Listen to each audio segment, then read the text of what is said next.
Olá, chegamos na sétima e última etapa, onde nós veremos instalações de acabamentos, testes e limpeza final. Então, primeiro, instalação final das esquadrias. Vamos começar pelas portas. Nós instalamos as portas com as dobradiças, as fechaduras e as maçanetas. As dobradiças são aquelas pecinhas que nós colocamos entre a porta e o marco, para que a porta faça o movimento de abrir e fechar. Tem as fechaduras, que são aqueles miolos onde nós colocamos a chave, e as maçanetas. Muita atenção ao cortar as portas para instalação, porque a madeira, depois de cortada errada, não tem mais volta. Então, a marcação deve ser conferida sempre. Principalmente para colocar dobradiça e fechadura, que tem que fazer uma abertura na porta, né?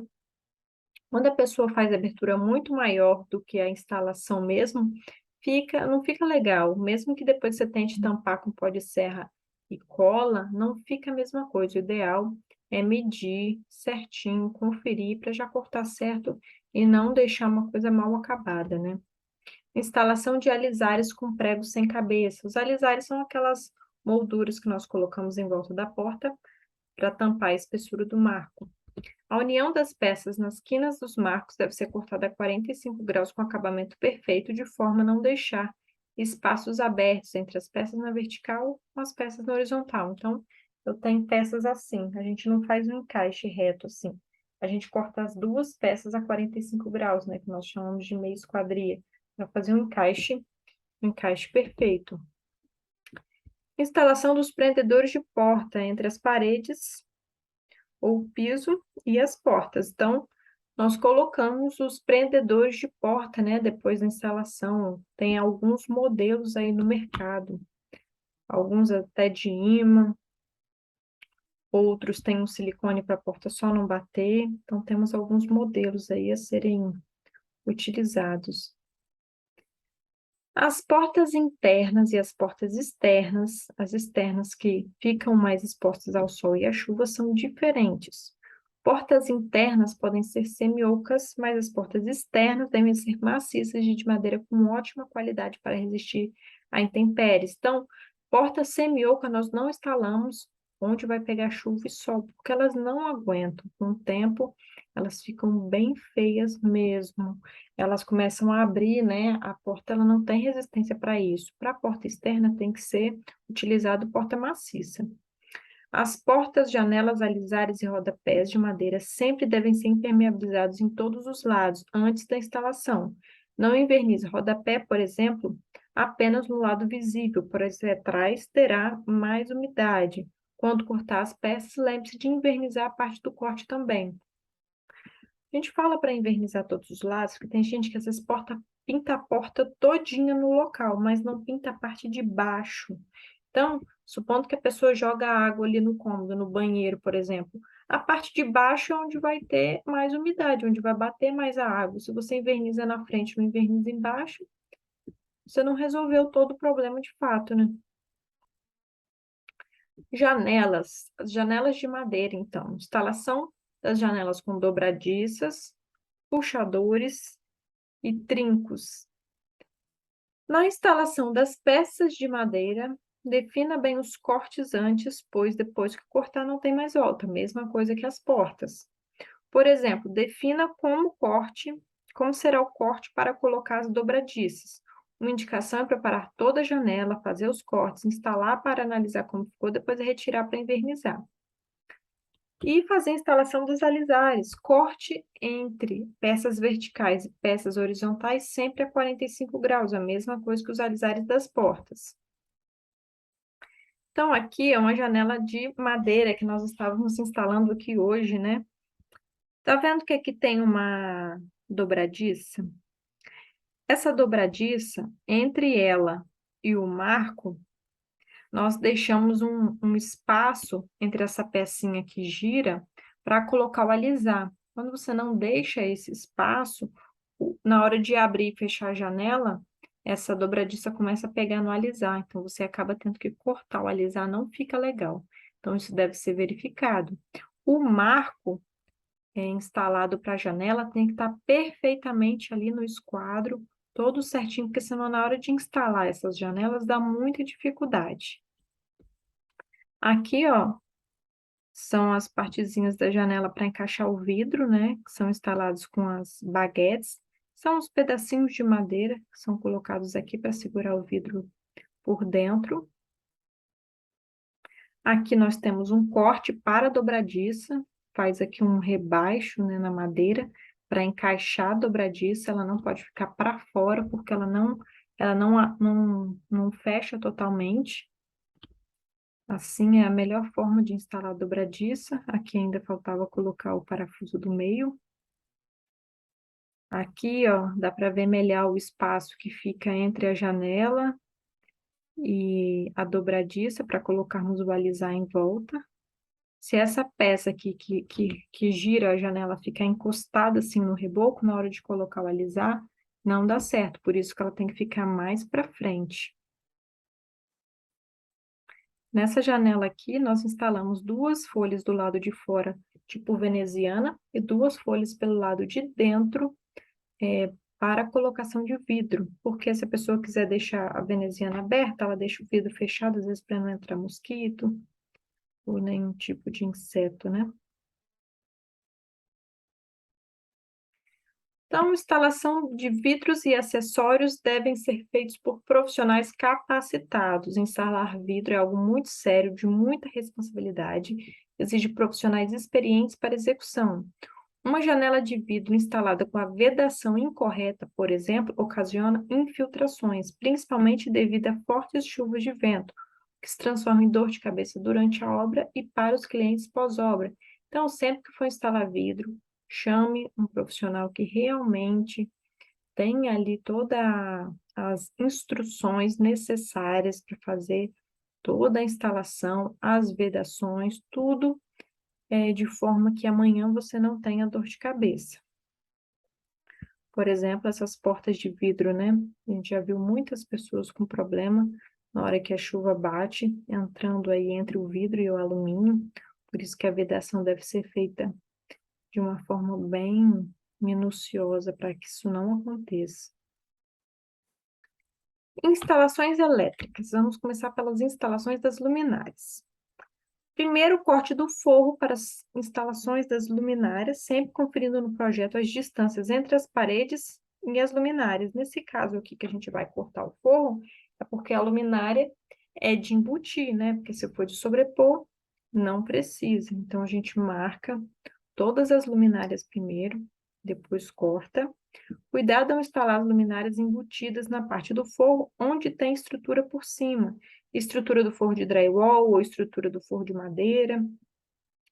A posição da estrutura do forro deve ser planejada com base nas posições das luminárias embutidas. Se você cortar a estrutura do forro, vai retirar a sustentação do peso próprio, então isso não pode acontecer. É uma coisa que eu já expliquei lá na parte de forro, né? Deve ser compatibilizado essa parte da planta de luminárias com a planta do forro. Por isso que é importante sempre ter projeto. Você imagina quem não tem projeto de nada, como que faz, né? Instalação das luminárias, depois fazer os testes após a instalação.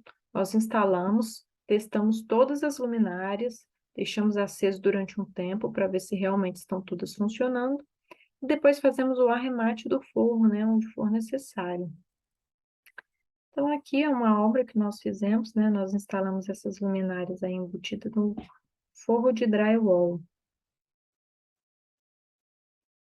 Instalação de acabamentos elétricos. Então, fazemos a instalação dos módulos, espelhos e acessórios das tomadas, interruptores, antenas, interfones e outros. São aqueles espelhinhos, né? Sempre deixando o espelho no prumo certinho, para ficar bem bonito. Lembrando que depois da instalação, tem que testar todas as tomadas e interruptores para ver se está funcionando perfeitamente.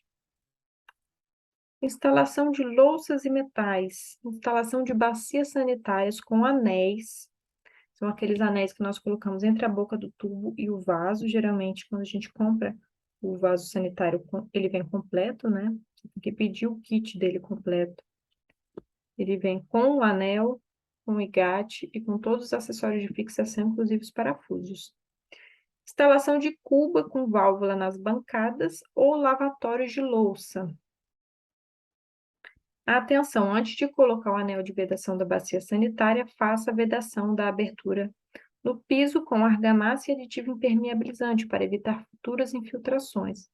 Pode parecer algo bobo, mas nós já fizemos reparos em apartamento onde esse anel de vedação, depois de muitos anos de uso, ele começou a se desfazer.